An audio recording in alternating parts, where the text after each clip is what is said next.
macam biasa. Oh lama bikini lah. Apa kata? Apa kata? Apa kata?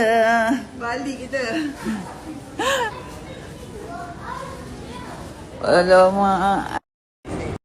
Mak, try mak. Mana? Tu dia. Cantiknya. Yelah pergi-pergi dinner kan. Mak kau tidak asyik pakai speedy mak je. Apa dia? Dia beli telefon RM78,000. Tu tak berapa. Sekarang berapa dah mak? Ya dia ada ni ha. Ini dia ada ostrich, leather dengan chunk. Cantik Ni yang buat berat Ini ni. berapa sekarang? Yang ini Tu dia sekali beli. Ada gift lagi. Thank you Di. Perfume. Nak lagi boleh? Mak ni nak lagi pula. Jom. Di tolong dia mengamuk nak kasut. LV sini tak ada ke? tak ada. Nyampah lah. Level 5. Jom kita naik tingkat 5 jom. Ya. Lama tak ada kasut baru. Sama cantik gila. Ya.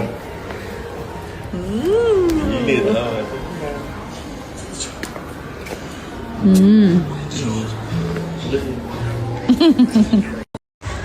Cantik ke tengok?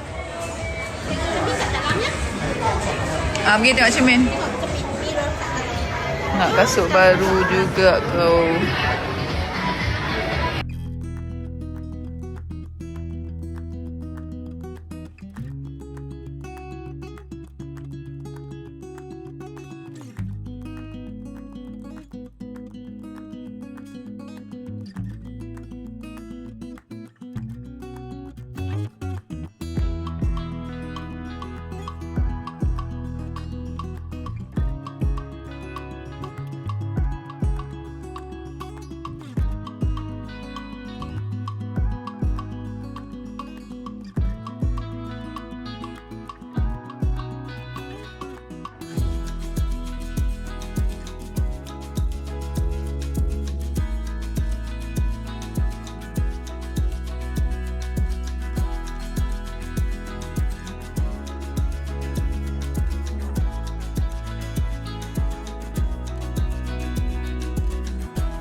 Doa.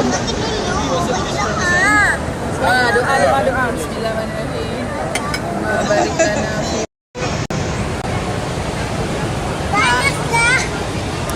Pelan-pelan sayang.